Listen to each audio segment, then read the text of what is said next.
Welcome to Intimate Judaism. I'm Rabbi Scott Kahn. This is Tali Rosenbaum, and today we are going to do a crossover episode that was recently released on Orthodox Conundrum. We thought it would be good to run this on Intimate Judaism as well, because it has to do with my and my colleagues' experiences with the Sexual Health Certification Organization, AASECT, the American Association of Sexuality Educators, Counselors, and Therapists, as well as other sexual health organizations. It kind of has to do with the whole subject of trauma and how we as sexual health professionals kind of experienced trauma and experienced betrayal by our colleagues. You know, Scott, when there's been a trauma, one of the important things that people talk about is being able to tell their story and being able to have people who bear witness to their story and can listen with empathy and can listen with validation.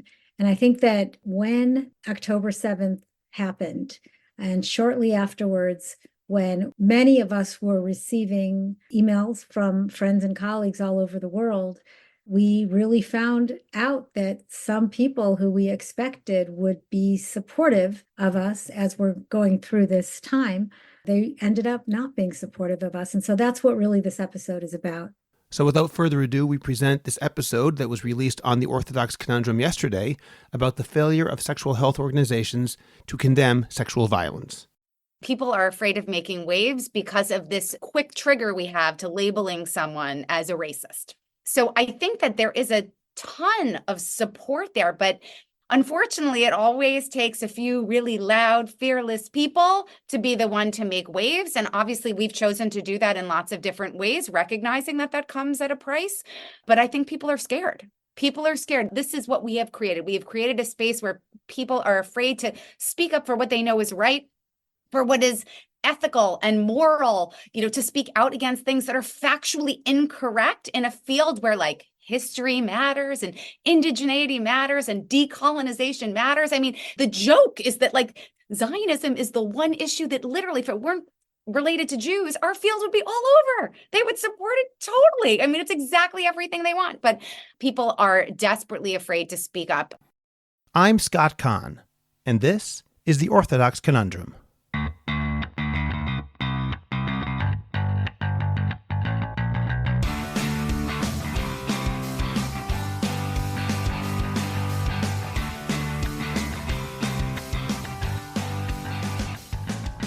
This is the Orthodox Conundrum on JewishCoffeehouse.com.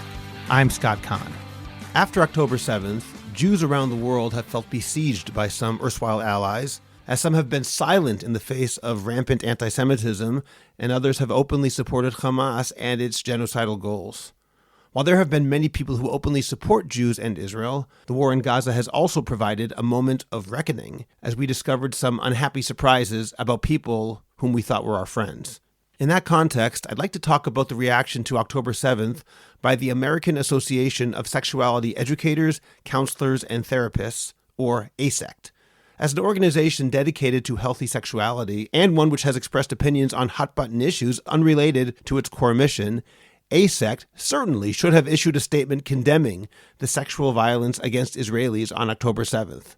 That, however, did not happen for a long time, and even when it did, the statement felt like a giant hedge. As a result, my friend and Intimate Judaism co-host Tali Rosenbaum, along with some colleagues, resigned from AASECT and composed a letter to the board of directors of AASECT and to its membership, which reads as follows. This letter is being written with a heavy heart. AASECT has been a professional home for many of us, and yet now we must painfully part ways, and we are writing to let you know why. On October 7th, 2023, the worst massacre to befall the Jewish people since the Holocaust was perpetrated by Hamas, a group designated as a terror organization by the United States and the European Union. They relentlessly slaughtered over 1,200 people, mostly Jews, maimed over 5,500 more, brutally raped, tortured, and defiled women, slaughtered babies, and burned people alive, destroyed homes, property, and farms. Hamas terrorists filmed their mass violence with GoPros and with embedded photojournalists. They took over 240 hostages, 136 of whom are still in captivity and are still being brutally abused. And while many people have differing political views about Israel and the Palestinians, We did not ask or expect AASECT to take a stand, even though AASECT has taken political stands on varying issues that we don't all necessarily agree on. Rather, we asked that AASECT reach out to our Israeli colleagues who were and are so impacted by this massacre, and to acknowledge our many Jewish colleagues who have family and loved ones in Israel. We asked that AASECT acknowledge our shock and horror, our collective pain, trauma, and grief. We specifically asked that AASECT, as an organization in the field of sexuality, speak out against the grotesque sexual violence that was perpetrated on October 7th and that continues in the dark tunnels underneath Gaza. But rather than collegiality and empathy, we got silence. The president of AASECT later said she wasn't sure what to say. She was stuck, and so she chose to say nothing at all for months. They screamed out in horror for other causes, but have somehow been paralyzed into silence when the victims are Jewish. To add insult to injury, when anti-Semitic screeds were posted on the AASECT listserv after the leadership had announced that they were moderating all posts, no one called those posts out. No one was held accountable. No apologies were forthcoming. When some of us tried to denounce the anti-Semitic post and asked for repair, some were actually sanctioned, and the rest of us were forcibly silenced by the moderator, who refused to post our responses to the denial of the violence. In truth, the anti-Semitism that we're witnessing and experiencing is more of a painful effect of the many years of AASECT prioritizing dogma and politics over professional, respectful dialogue, even when it is based on science and the latest academic literature. Once a diversity of viewpoints is considered harmful and people get kicked off the listserv or expelled from an organization for wrongthink, history has shown that anti-Semitism will flourish, and indeed it has. The president and president-elect of AASECT have made it clear that they really don't care if we leave. Our hope is that those who feel equally devastated but have chosen to stay within AASECT for the time being, as well as those people who are only now becoming aware of how AASECT treated its Jewish members, will continue to insist that changes be made. We believe that the anti-Semitic rot has set into AASECT, much like it has set into the halls of the greatest institutions of higher learning in our country. It will fester and grow if not acknowledged and addressed. That's the letter. The tepid or non-reaction of AASECT is not just about that one organization, however, but instead about general institutional sluggishness or refusal to support Jews in the wake of the war against Hamas. This has been happening all over, and even as we sadly get used to it, it remains extremely troubling. For that reason, I felt it was important to discuss what happened with AASECT with Tali Rosenbaum, psychotherapist Dr. Shoshana Bulow, and sexual educator Dr. Logan Lefkoff.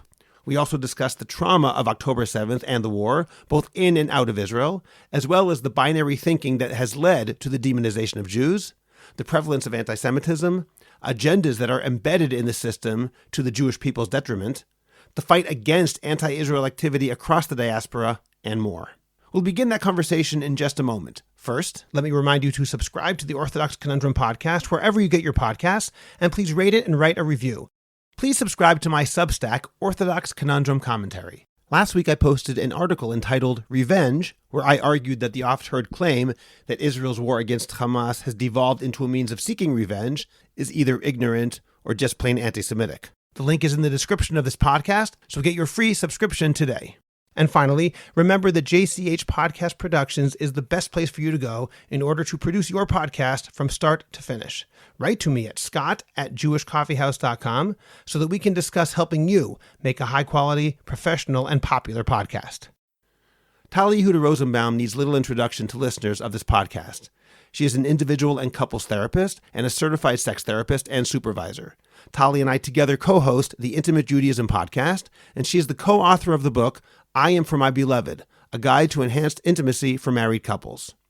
Dr. Shoshana Bulow is a psychotherapist in private practice in New York City. She currently teaches and supervises in the Couples Therapy Training and Education Program at the William Alanson White Institute. She has also taught and supervised family, couples, and sex therapy at the Furkoff Graduate School of Psychology, the NYU Langone Program in Human Sexuality, the Ackerman Institute for the Family, the Mount Sinai School of Medicine, and the Family Institute in Jerusalem. Shoshana currently runs supervision groups for therapists looking to improve their couples therapy skills.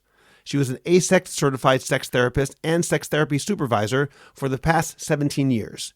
Since her resignation from AASECT, she is now certified through the International Association of Psychotherapy Therapists. Dr. Logan Levkoff is an internationally recognized expert on sexuality and relationships. She speaks on a wide range of issues, including sexual health and sexuality education, parenting, combating antisemitism in school settings, trends in sexuality, deconstructing double standards, relationship hurdles, and intimacy, consent, and the role of sexuality and representation, or lack thereof, in pop culture, business, and politics. As a thought leader in her field, Logan frequently appears on television, including Good Morning America, The Today Show, The Rachel Ray Show, The CBS Early Show, Oprah, Fox News Channel, and CNN. She was also the host of Cafe Mom Show, Mom Ed, In the Bedroom, and was the sexuality expert for the first 3 seasons of the breakout hit for A&E, Married at First Sight. Logan is the author of 2 parenting books, Got Teens, The Dr. Mom's Guide to Sexuality, Social Media, and Other Adolescent Realities, with Dr. Jennifer Wider, and Third Base Ain't What It Used to Be, where your kids are learning about sex today and how to teach them to become sexually healthy adults. Tali Rosenbaum, Dr. Shoshana Bulow, and Dr. Logan Levkoff, thank you very much for joining me today on the Orthodox Conundrum podcast. Hi. Thank you for having us. I'd like to open up by asking about the American Association of Sexuality Educators, Counselors, and Therapists, which is AASECT, and perhaps, Shoshana, I'll open up with you. Could you just tell me and our listeners what that is and what its goals are? That's a good question. What it is has been, anyway, the certifying body for sex therapists, educators, and therapists, supervisors. You know, it was always sort of a kind of more broad-based organization, like that has a membership that's not certified. It became more of an advocacy organization as well, but that sort of happened from my perspective after I joined. Like I don't think I was aware of exactly the direction it was going in.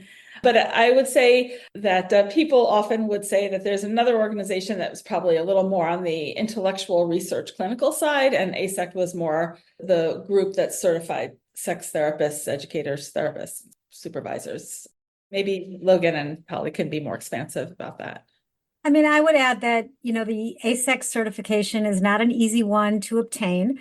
There are 3 levels of certification. You can be certified as a counselor, an educator, or a therapist. And if you're a therapist, you have to have some minimal requirements, a master's degree in social work or psychology or counseling. You have to do a great deal of academic work. In addition to the regular requirements that you have for your profession, you also have to study a lot about sexuality, all different aspects of sexuality. You have to do a lot of supervision. And so it's actually a very valuable kind of certification. People work very hard for it. They invest a lot of time in it.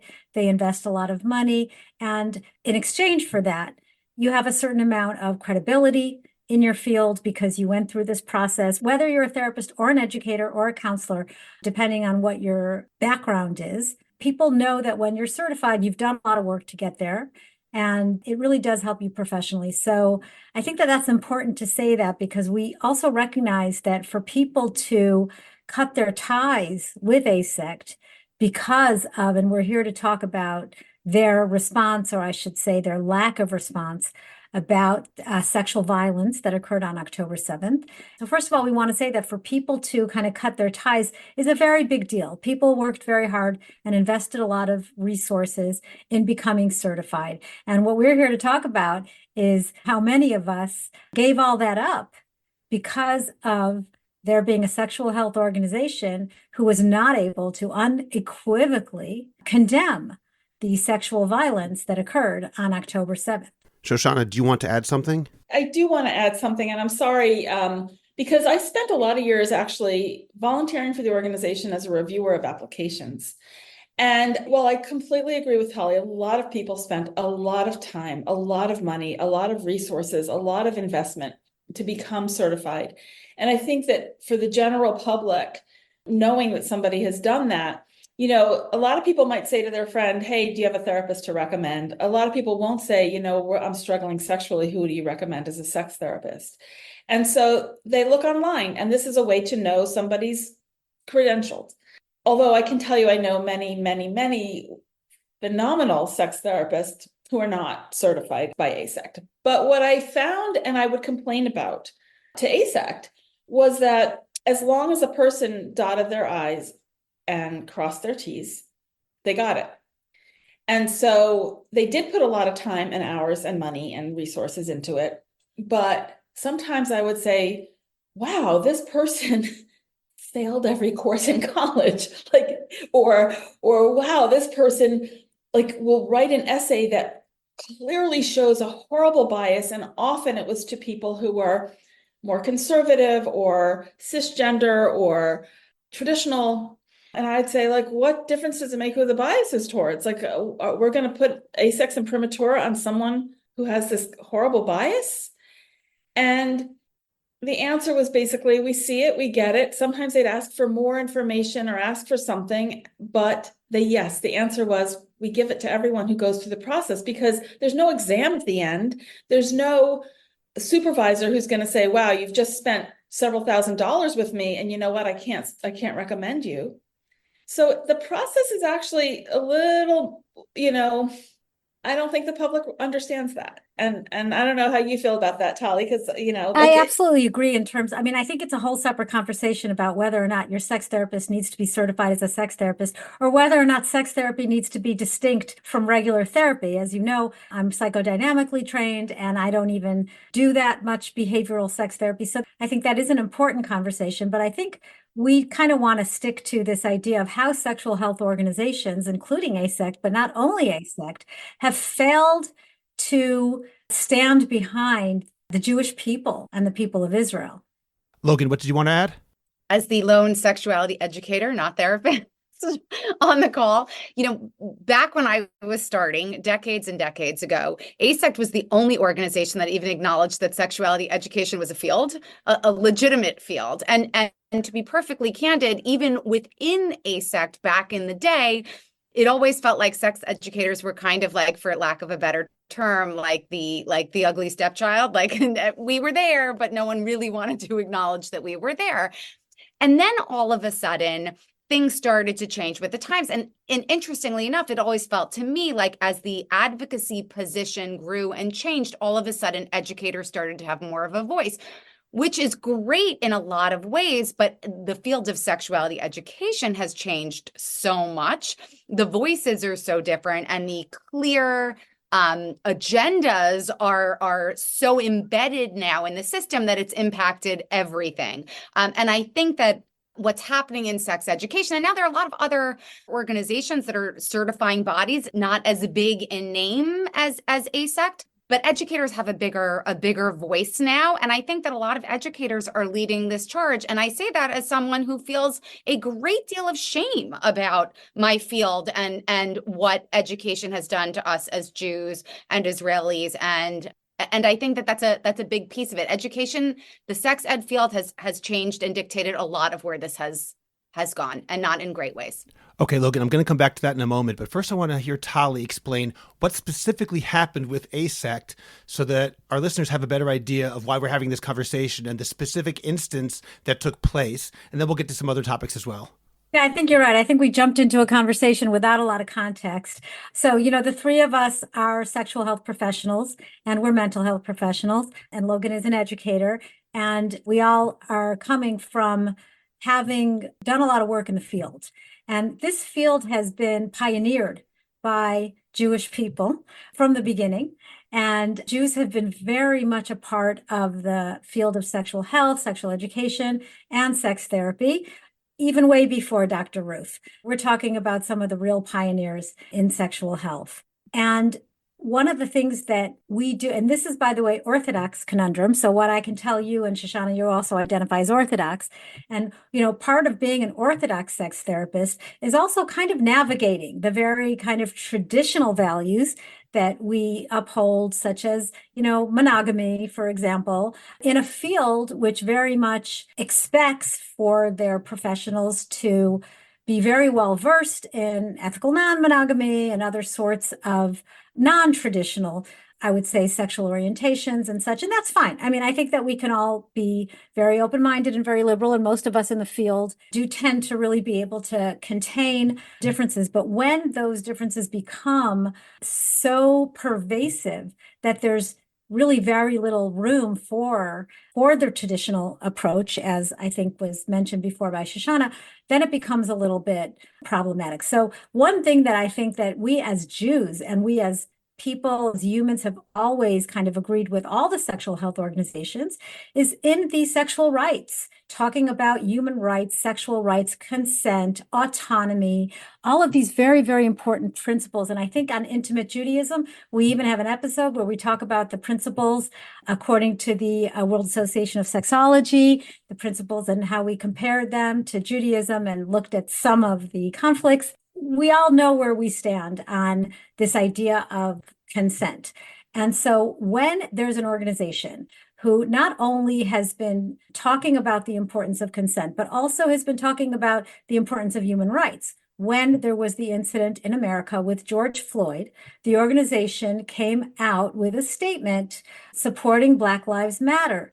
And by the way, that really doesn't have very much to do with sexual health, but there were other sexual health related issues, LGBT rights, trans rights, abortion, when the Roe versus Wade thing came out. These are all very, very important. Nobody is saying that they shouldn't be, but these are political statements. And then to suddenly, on October 7th, when there were mass, I'm not even going to say it, I'm not going to go into it, but when, our people became the victims of sexual violence, suddenly they're not political. Suddenly they're not going to be able to make a statement. I mean, we really felt let down by an organization that we have been working so hard to kind of work with. I worked on committees in AASECT for years.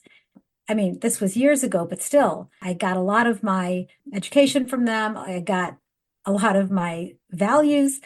And here this is happening where we talk about identity conflict and we talk about the crisis of trauma. And here's another crisis, like who am I in this organization? Who am I as a sexual health professional if this is the response of the sexual health world? Let me ask you, Tali, just to continue along those lines. What do you mean the response? Like, what exactly did they say or not say? The lack of response. Well, why don't I let Logan and Shoshana kind of jump in, because Logan, I know you're very active on Instagram, so you've been posting a lot about this. And Shoshana, I just want to say, is not active on social media. However, she has been extremely active in our separate listserv that I believe, Shoshana, you put together for many, many, many Jews and allies, not just Jews, who have started talking to each other about some of the outrageous posts that were put on the AASECT listserv that were blatantly anti-Semitic. And so Shoshana kind of put together a group, and then we kind of formed these two groups. There was one group that was writing a letter of resignation, and there was a time where there was many, many, many people who were saying, we are resigning. And then unfortunately, over time, many of those people did not resign. And so Shoshana helped draft a second letter, which was a letter stating to the AASECT board of directors that we're staying in AASECT, but we expect these changes to occur. But to go back to a little history, I would like to let Shoshana and Logan speak. Okay, Logan, let's hear from you. How do you see this history? What happened or didn't happen with AASECT? In the spirit of full disclosure, I have always been a little bit of a lone wolf. I don't work for an organization. I've been affiliated with organizations and certainly certified by AASECT, and I'm an AASECT supervisor. But I've always really been on my own as an independent person, which has been amazing in a lot of ways. I am beholden to no one but myself, which means I have the freedom to speak out whenever I want, sometimes like a bull in a china shop. And I acknowledge that that is a lot, that feels like a lot of what I do these days. But also, it can also feel a little bit lonely when you don't necessarily have allies, and or you don't feel like you have allies. And so I have felt, unfortunately, over the last couple of years, quite honestly, this didn't start October 7th I don't think for any of us, but I can say clearly for me, 2.5 years ago in May of 2021, I watched the sex ed field after Hamas was launching rockets into Israel, call Israel Goliath and Hamas David. And in that very moment, watching the people whose voices I had amplified, the people whose issues and fights I had proudly been on the front lines of, even if they weren't directly my own issues, I watched them all show me exactly who they were, which it did not take them a lot to show how much they hated Jews, right? Even if they didn't say it Correctly. Can I ask you a quick question just about that? I'm sorry to interrupt, but what do you mean they were talking about David versus Goliath? This is before October 7th. This did not involve any sexual violence. This was rockets directed from Hamas against civilian populations. Forget whose side they're on. Why are they weighing in at all on a sexual education listserv or something like that? I know. Because for some reason, our field has become one where it has become a field of binaries, of oppressed versus oppressor, of racial binaries, of no nuance. And all of a sudden, in this role of sexuality organization as advocacy group, lots of people feel compelled to take on these other issues. And yes, I mean, imagine looking at this May 2021 conflict saying like, terrorists, that's David. Like, obviously they're resistance, they're freedom fighters. I mean, it was so offensive and so painful that, truth be told, I kind of fell apart. I sat on my couch and cried for like days at a time. I started unfollowing and blocking people who I cared about deeply, who were, people I had either mentored or worked with or taught. I started just getting rid of all of them. And in that moment, like after I had done my tears, I made a decision that I was done fighting for anyone else's issues at the expense of my own. And that, for me, tikkun olam has kind of been this term that has been bastardized in some ways. It was never heal the world at the expense of yourself. And I think that we've spent a lot of time wanting to be so many things to so many people that we forgot that self-sacrifice was not supposed to be one of those values. And from that moment, I decided that I was going to put my Judaism and my Zionism front and center, regardless of what the cost was. And well, obviously there is a cost, but one that I was willing to pay. Is this what you were referring to before when you said that there are agendas embedded in the system, or was that something different? Yeah, I mean, I think it's all embedded in the system. I think this idea that, the biggest problem, and I see it in schools, I see it in our organizations, no one really knows who Jews are. That's real. I mean, at its core, we are often perceived as solely a faith, not a tribe of people, not an ethnicity, not a culture, not a group that crosses all racial categories and identifiers. No one knows what to do with us, so they only see us, quite frankly, in the very like Ashkenazi, white New York Jew kind of way, which I understand that how I present, so I get the joke in that. But I think because of that, and there hasn't been enough conversation in the boards and in the organizations that have talked about the complexities and the history. And by the way, how about indigeneity of, Jews in Judea, that all of a sudden that conversation has been hijacked by people who have a very serious hatred of Jews, and it didn't take them long to show the world. Okay, thank you for that. Shoshana, what would you like to add to that in terms of your experience in dealing with these kinds of biases that you've seen, such that it led to your resignation? So I agree with Logan, and I think Tali, you might have said it as well, that this didn't start on October 7th. And it's not unique to AASECT, is the truth. It's really widespread in a lot of psychotherapy training programs, PhD programs, schools of social work. We see that in the media, even, professional organizations. It's pretty embedded at this point. So like I remember in 2018, after I'm pretty personally connected to the Pittsburgh community, and this one, I hate naming places, but one of the organizations that was very much a part of my professional life, they would talk about everything else, but that didn't come up. So I called and I wrote to him first. I said, "What happened?" Are you speaking about the Tree of Life shooting in October? The Tree of Life is a massacre. For me, it was like people I knew. It was very devastating. I mean, it's devastating for the whole Jewish community. And they said, "Oh, you're right." And when do you want to talk about it? But it was clear that it didn't take on importance. And then it happened again during the Colleyville hostage taking. And again, I wrote, and again, they met with me. And again, they just couldn't bring themselves to have empathy or outrage for what happens to Jews the same way that they did for other communities. And so after that one, I actually organized, so Tali's right, I'm not a social media person, but I'm actually quite an active person in these things. And, this is, AASECT's not the only organization I've been actively doing this with, but I wrote something to that particular listserv I'm trying to remember, it was the post Colleyville, but at the time somebody also posted something that was political and anti-Semitic in my mind. And I wrote to the listserv moderator and I said, do you allow political stuff? Like, I want to respond to this, but I actually, if this is not an okay post, I'd rather you just tell them to not do this. And the person wrote back and said, no, they're actually not supposed to do it. I'm going to contact them. And then the person wrote in again to the listserv saying that he was treated in a racist way. He was shut down. And everybody started to jump at it, like, oh my God, oh my God. And meanwhile, I knew some of these people who, oh my God-ed, and they didn't know what happened, actually. They just heard someone say this. And so they jumped to his defense. And then I actually pulled it up because the head of this organization at the time wrote a thing saying basically how people of color put themselves out there, take risks, put themselves out there publicly, and white people tend to do this, try to assert their power privately, and all the people who wrote in were Jewish. So I wrote and I said to her, I said, did you mean to say that? Because do you hear what you said?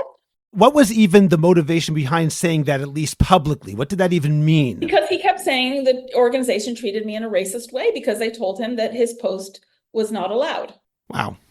And no one even knew what post was being referred to. It was really pathetic. Anyway, so I have been like kind of trying to actively fight this stuff for a long time. And, my belief, sort of like what Logan is saying about the agendas and the system, is it's even more than the anti-Semitism in the system. It's a system where, as you said, Logan, that it's very binary. There's an oppressor, there's an oppressed. You're a victim, you're a victimizer. Like, in a world where even people will say, like, wow, binaries are dangerous, except when it comes to that. And Jews always get put in the side of the binary, that we're the victimizers, we're the oppressors, we're white, because you're either white or a person of color. And all nuance gets lost in these conversations. And if you say it wrong, if you do it wrong, if you believe the wrong thing, then you pay the price. And so that's not only about anti-Semitism, obviously, but I think it's a culture that foments anti-Semitism. And so when, Logan, you talk about the agenda and the system, I think the agenda is way bigger. Like the fight that I'm trying to actually address is even bigger. Like, anti-Semitism is a horrendous offshoot of the problem, in my mind. Shoshana, I want to get back to something you mentioned in a few moments. You mentioned they and some of the people who, oh my God, and I want to hear about who the they is and who the they is not. But first, I want to ask if Tali wants to add anything to what you said. The whole thing to me is terribly ironic because, we were talking about the mental health field, basically. And in the mental health field, especially in sex therapy, many of us are couples therapists, we're relational therapists. And in understanding trauma, we also understand how trauma affects relationships. And we understand how in times of trauma, we look for connection. And when we talk about conflict, we're spending our lives in a room with couples where we're trying to teach them how to use mentalization and theory of mind to understand what the other person is going through. And we basically talk about being able to hold conflicting narratives.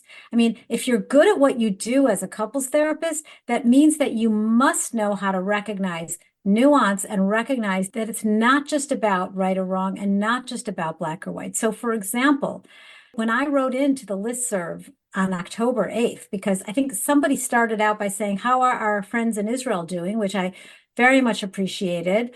And I wrote in, and I was expecting like a lot of supportive responses. And there were some supportive responses, but there were also responses that were, very much about what Israel was doing and kind of saying that you cannot talk about anti-Semitism if you don't talk about Islamophobia. And you cannot talk about the sexual violence in Israel without talking about the violence and sexual violence in Palestine.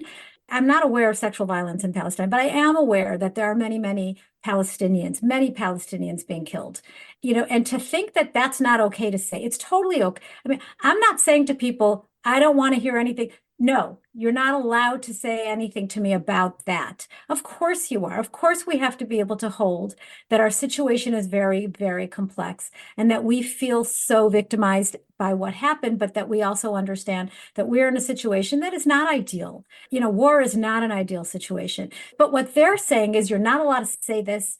It has to be 100% this way. There's no way to hold two truths at once. And I find it really fascinating that we're talking about people who are supposedly supposed to be doing exactly that for a living. Well, then the people who are supposed to be doing exactly that for a living gets me back to the question I wanted to ask Shoshana, and I'll throw it out to everybody. I'm curious what that really means, because I'm guessing there are some allies. I hope it's not just the three of you. Obviously, more than that signed that letter, and people did resign from AASECT. But who are some of the people? Because before our conversation began, one of the questions I was going to ask, which I think unfortunately you've all answered, is this a leadership of AASECT thing, or is it a membership of AASECT thing? And from everything that you've said, you've largely implied or said explicitly that it's a lot of the members as well. So let me start with you, Shoshana. Is this the majority of the AASECT members? Is this a small group that's vocal? How would you define it, at least in your experience? So I don't know. I don't know how many people actually are on the listserv. I think the organization has over 4,000 people, and 4,000 voices aren't weighing in. I think a lot of people are not interested in the listserv because it can get explosive, it can get dangerous, it feels unsafe to a lot of people. It's not okay to have certain kinds of dialogue, certain kinds of questions. And so a lot of people just ignore it. So I would say my issue is more with the leadership, both their silence post October 7th, and then when they said a statement is coming, and then I forgot how many months it took, and the statement was like, we're just not sure, or something like that. It was, I'm trying to like, Zionism, anti-Zionism. It was like, I froze, and other things, people would post on the listserv that I would say are actually reasonable things to ask, professional questions, they could get kicked off. And so I don't know how many people in the membership actually feel this way. I didn't leave because, there were definitely people who posted pretty blatantly anti-Semitic things. My issue is that it wasn't called out, and it wasn't like the leadership didn't seem to mind that when they filtered and they began to heavily moderate the listserv. The things that didn't get through were when Jews would post something, the stuff that somehow made it through, and it was more than one time and stayed up way too long, or were pretty anti-Semitic posts. Do I think that that's a majority of the organization? I don't think so, but I just don't know what the majority feels. I'm going to weigh in myself as a non-AASECT member, but in general, one of the things that has bothered me in the world of pro-Israel non-Jews since October 7th has been their silent acquiescence. We like you. We appreciate you. We're going to vote for pro-Israel candidates. But the anti-Israel crowd is loud and vocal and protesting loudly. And it bothers me. And I have contacts and friends in the Christian world. And at times, the fact, this is what you were saying, Shoshana, about they may be ignoring it. That's exactly what I think is part of the problem. Obviously, I prefer tacit support than someone who is against us, but I'd prefer something more than tacit support. We are under attack as a people and as a nation. And in my mind, the people who support Israel, the people who support Jews should be more vocal. Obviously, there are some, I don't mean to be sweeping, but I feel that given the numbers, according to polls, who support Israel in the United States of America, I don't know why there hasn't been a massive multi-million person rally of, for example, evangelical Christians who are supposed to be very pro-Israel. Why aren't they in the streets protesting in support of Israel? We could use that support. I think that the government could see that support in a positive way. So getting back to your point, Shoshana, when you talk about people ignoring it, that may not mean they're anti-Semitic, but I don't mean that that necessarily absolves them of total blame. My point was that they may not have even seen it. Okay. They may not be reading the listserv. They may not be active on the listserv. I will say that I even had non-Jewish clients reach out to me. And so my experience hasn't been that, like, where are you? And some non-Jewish colleagues have been really amazing. I also just want to say something that is like a big issue for me is that I never use the words pro-Israel, because the opposite is anti-Israel. I always say Israel supporting. And I think sometimes people get, like, because of their feelings about Netanyahu or about right-wing government or about whatever it is, they start to feel like they're supporting something that they actually don't feel good about, even though they support Israel. And so I think the umbrella is way bigger in the Israel supporting community. I don't like what China does, but I'm not anti-China or, I'm not anti-anyone. So I think that it's a language that is a problem, actually, that I have been fighting to try to change in the Israel supporting community. Okay, that's an important point. Thank you for adding that there. And let me just make one caveat. Of course, I also have Christian and non-Jewish friends who have reached out to me as well. So I don't want to say that I haven't heard it at all. Of course I have. I just mean that in terms of the numbers that supposedly support Israel, they've been somewhat quiet. Logan, what did you want to add to that? So I think that there is an underlying challenge, and I've seen it. I've gone toe to toe. I have a freshman in college and a freshman in high school. And I've spent the last couple of years fighting this in the schools as well as online and obviously in professional organizations too.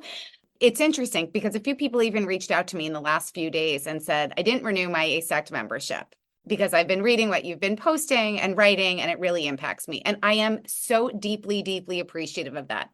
And at the same time, I also know that people are afraid of making waves because of this quick trigger we have to labeling someone as a racist, right? If you're standing for this, if you're speaking out, if you're challenging this system as the system currently exists, all of a sudden they are so deeply afraid of what the blowback is going to be. So I think that there is a ton of support there, but unfortunately, it always takes a few really loud, fearless people to be the one to make waves. And obviously, we've chosen to do that in lots of different ways, recognizing that that comes at a price. But I think people are scared. People are scared. This is what we have created. We have created a space where people are afraid to speak up for what they know is right, for what is ethical and moral, to speak out against things that are factually incorrect in a field where history matters and indigeneity matters and decolonization matters. I mean, the joke is that Zionism is the one issue that literally, if it weren't related to Jews, our field would be all over. They would support it totally. I mean, it's exactly everything they want, but people are desperately afraid to speak up. And I think that that's what we're seeing, though maybe as more of us are doing this and more of us come with our facts and our very targeted responses, maybe some of that will start to change. I think there are enough cracks in the organization now that people are pissed, and they've every right to be. I mean, I think that pissed is an understatement, but hopefully rage will start to take over. At least that's how I operate. I definitely agree with that. Has the refusal by AASECT to respond to this situation in a way that we would approve of, has that added any trauma to victims of sexual violence as you see it? Do you think that has been a problem, or not so much because this is a professional organization rather than a lay organization? I think it would be impossible to answer that with anything but no, of course it's trauma inducing. I mean, because look, we are all human beings within this profession too. We come to the field with a certain amount of experiences, good, bad, and all of the other descriptors. There is a huge amount of betrayal that I feel, that the field that I've devoted my life for, that I've worked so hard for, and by the way, worked so hard for, spending the first half of my career getting death threats for being a sex educator, and then called a groomer, and all those other fun things, and now I'm getting death threats for being a public Jew.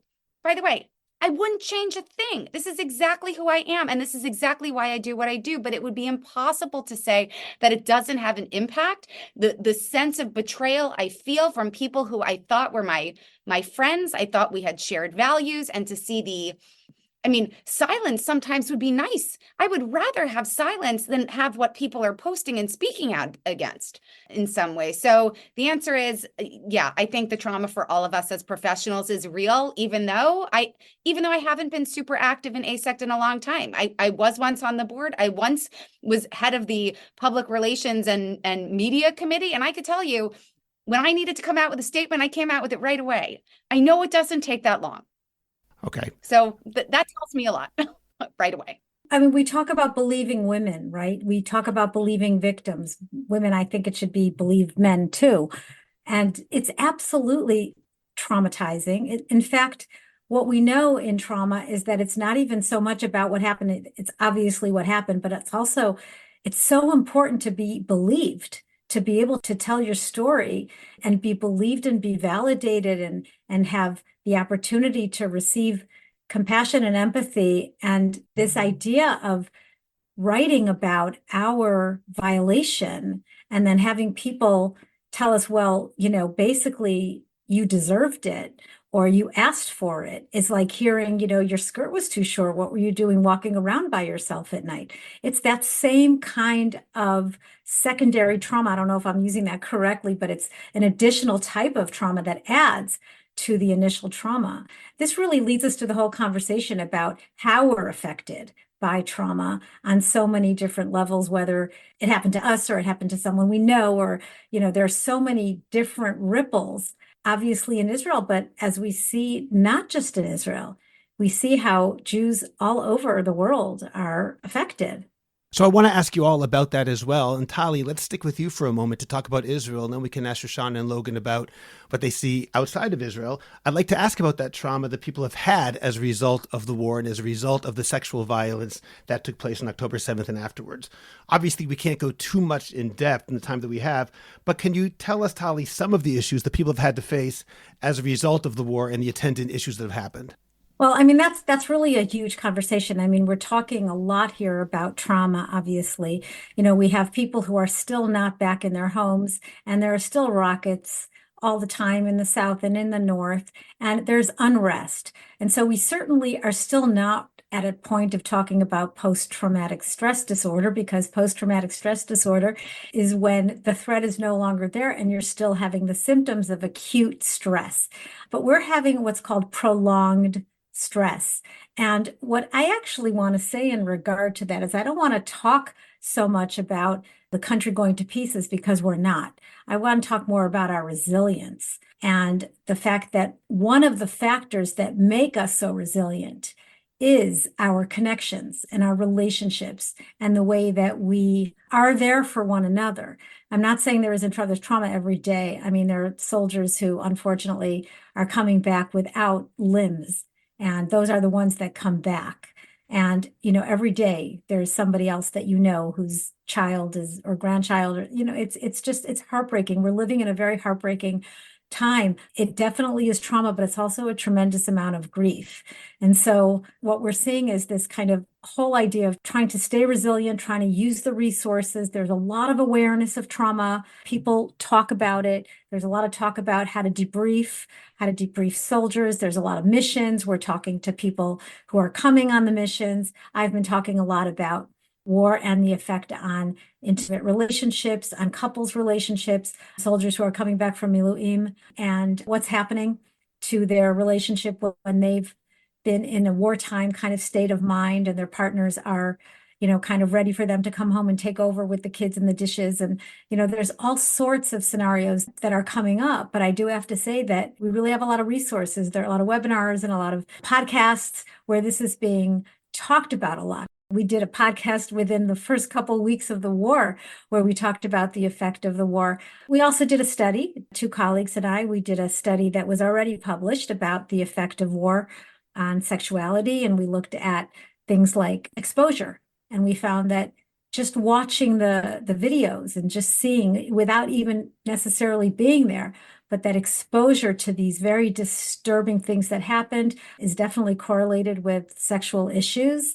Having prolonged acute stress is correlated with sexual issues. But we also were surprised to find that many people talked about how they continue to want to be intimate with their partners. And I think that that is part of our resilience. We are not going to see an overall downward shift in relationships. Some relationships won't make it, but there are predictors for that.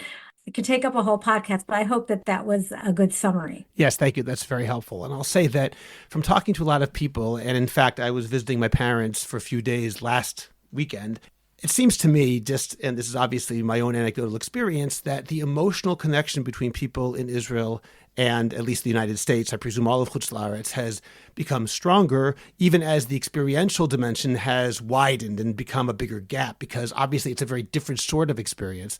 So I'd like to ask you, Shoshana, and then I'd like to hear from Logan as well, about some of the issues of trauma that Jewish people are experiencing in the wake of October 7th. In your practice, people you've seen in the United States, what sorts of issues are there? Obviously, it's quite different from soldiers coming home from war, but I assume that there are plenty of issues of trauma that people are dealing with there as well.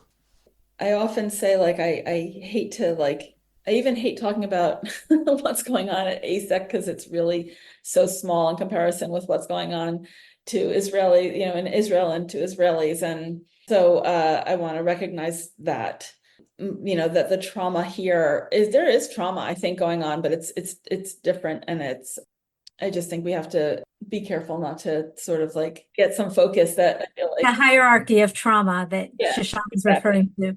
First of all, in Zionist communities in the United States, there's been people who, I remember walking to shul on October, I guess it was, I don't remember, I guess it was the 7th. Like I had already heard that something was going on. And I saw somebody who had moved from Israel leaving shul early.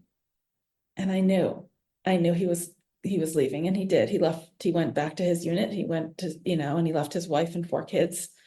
So there have definitely been people in our community who go back, relatives in our community who like have suffered losses and horrible, horrible losses. And I remember we had like a meeting in our shul, and one woman said like her aunt had lived in, I forgot which of the communities in the, near Gaza. And she used to go and help Gazan kids get medical care. She would drive them, and she's dead.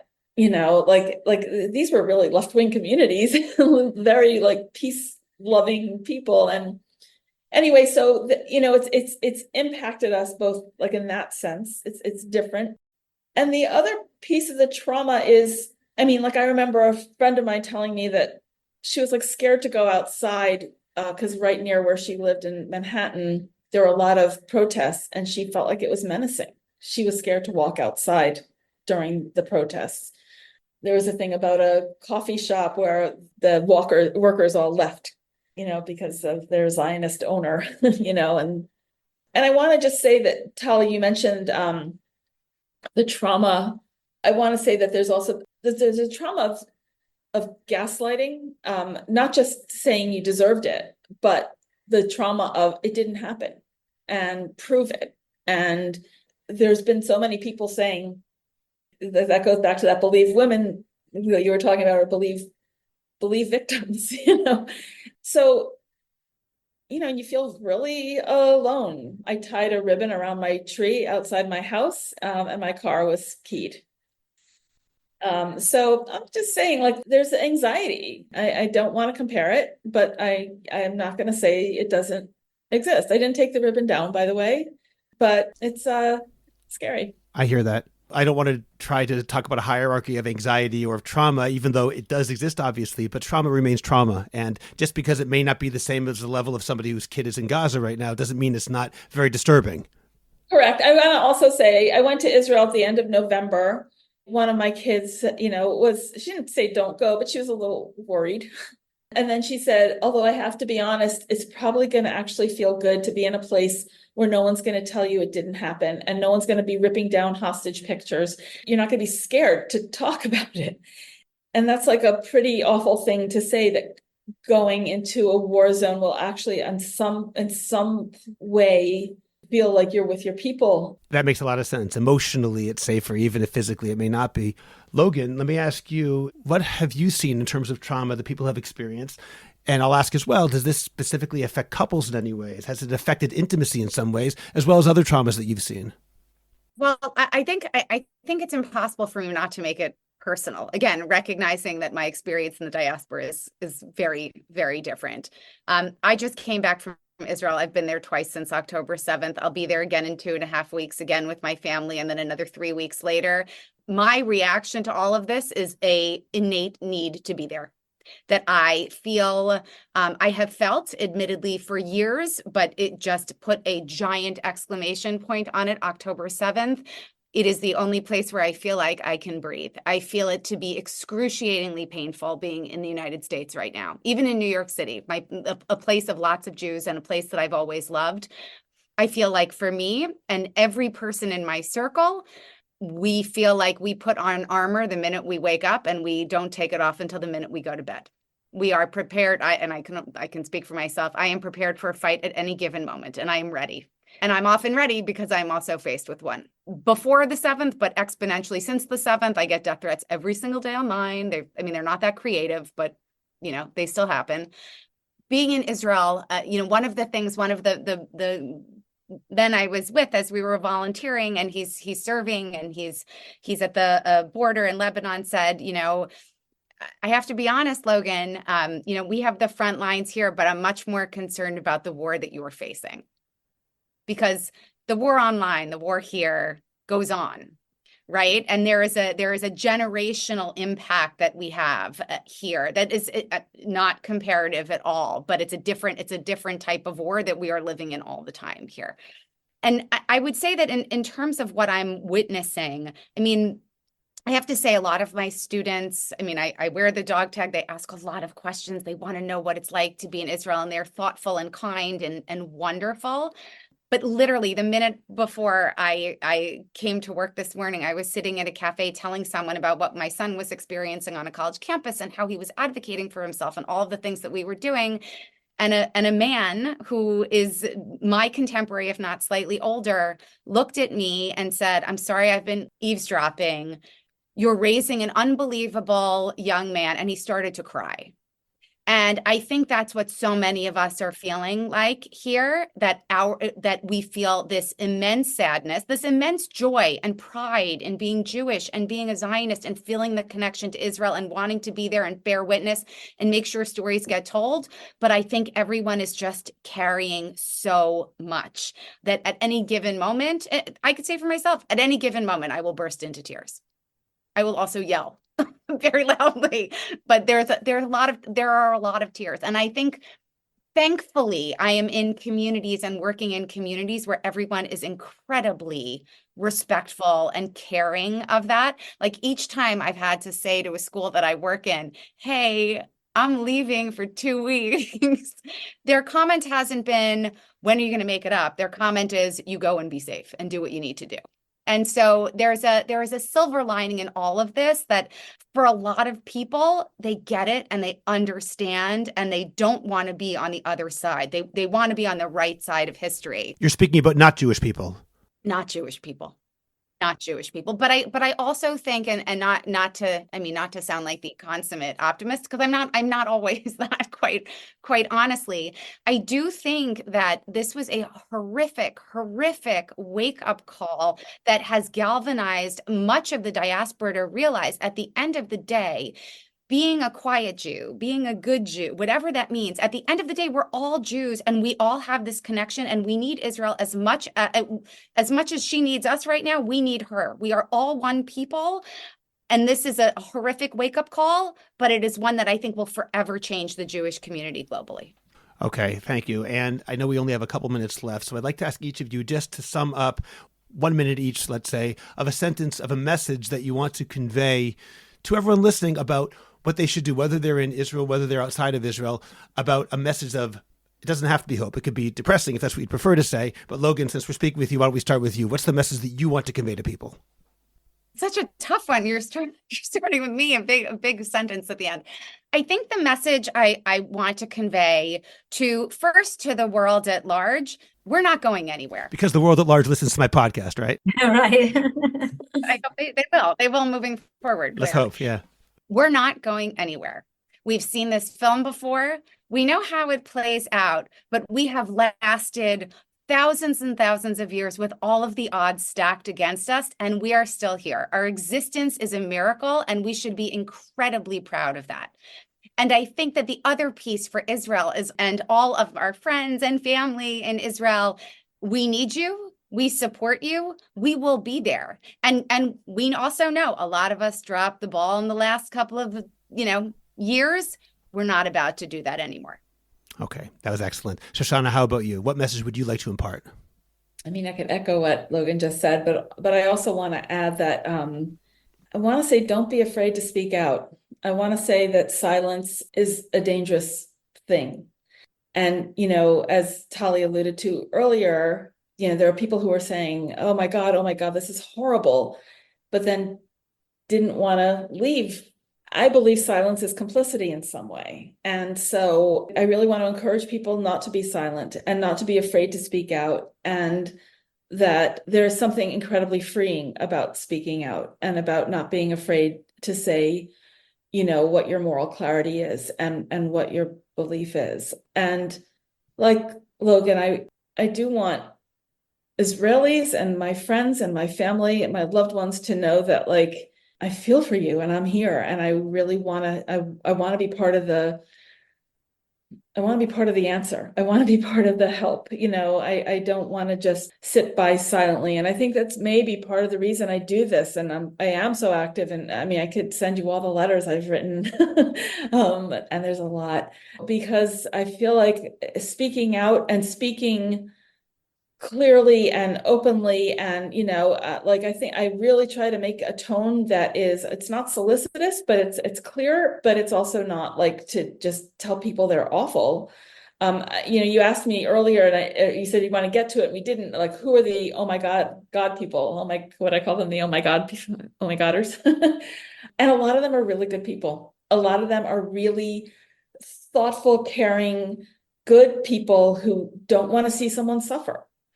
But people want to believe, people don't do the work to see what they're actually oh my Godding. And people need to kind of not take everything at face value and not be silent. That's a very important point, and I appreciate your making it. Okay, Tali, let's conclude with you. What message do you want to impart at the end of this podcast? Well, first, I want to say thank you to you, Scott, because I thought for sure that the world, the entire world, every journalist and every publicist, everybody would just be so thrilled to tell our story of 25 Jews who walked out of AASECT. Nobody knows what AASECT is, and nobody cares about 25 of us. Especially Jews. And it's really a small part of something which is much bigger. There are so many organizations, and there's so much work being done with women's rights and justice organizations all over. And so we're just a small part of it. But it was really frustrating to not get anybody to tell our story. There was talk about a publicist who was supposed to tell our story, and people even paid him money and he didn't. And then we even talked to some Jewish journalists who just said, this is old news, it's not interesting. And so thank you for saying to me, I don't remember, we were having a conversation and you said, well, why don't we do an episode and talk about it? We have a podcast, you have a podcast, we have a podcast. So I want to thank you for that.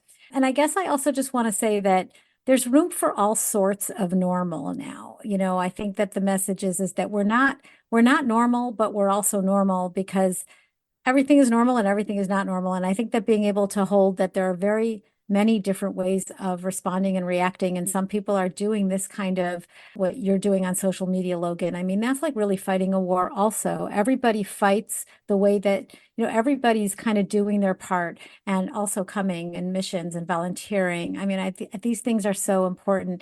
So how everybody acts is really very much a result of their need to respond and be a part of something and do something. And that's the same thing in the personal realm, in your homes, in your relationships, with your families. This idea that resilience is really about healing, about being there for each other, about being able to, push the boundaries of the plasticity of our adaptability, our ability to deal with what's going on and know that we're not going to break, we're not going to get destroyed.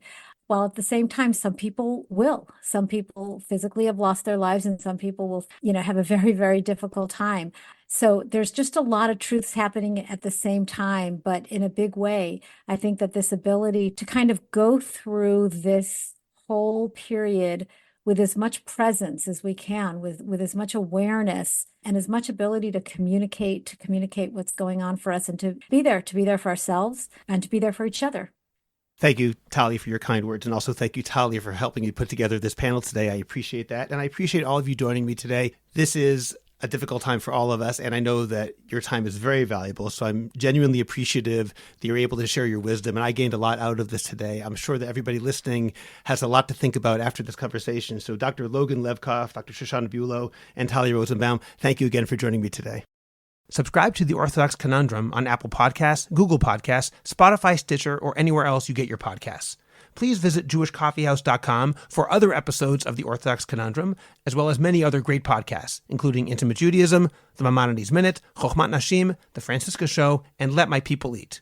I'd appreciate it if you go to Apple Podcasts and rate and review The Orthodox Conundrum. It takes literally 2 minutes. It's just giving a certain number of stars and writing 1 or 2 sentences. Please like the Orthodox Conundrum podcast on Facebook and join our growing Facebook group, the Orthodox Conundrum Discussion Group, where you can feel free to discuss issues in Orthodoxy in an honest and friendly environment. I hope you'll become a Jewish Coffee House patron on Patreon. Just click on the link in the description of this podcast, and you can get bonus episodes, Jewish Coffee House merch, and more. You'll get special episodes on all sorts of topics that are only available to subscribers, and you'll be helping Jewish Coffee House spread our message of a welcoming, intellectually engaged, and honest Orthodoxy. Just join Patreon. It's only a couple of dollars a month, and you can stop anytime, so join today. Finally, do you have a message that needs to get out? Do you want to promote your business, your organization, or your cause? The best way is by producing a podcast, and Jewish Coffee House can make it happen. I have experience producing hundreds of podcasts, both for myself and for satisfied clients. Whether you want to learn everything you need in one day, or relax and record and let me do the heavy lifting, Jewish Coffee House Productions will work with you to make it happen and make it even better than you imagined. Let me help you today. Write to me at scott@jewishcoffeehouse.com or go to jewishcoffeehouse.com, click on Productions, and sign up for a free consultation. Make your voice heard, promote your cause, sell your product, and engage an audience now. I'm Scott Kahn. This has been The Orthodox Conundrum on jewishcoffeehouse.com.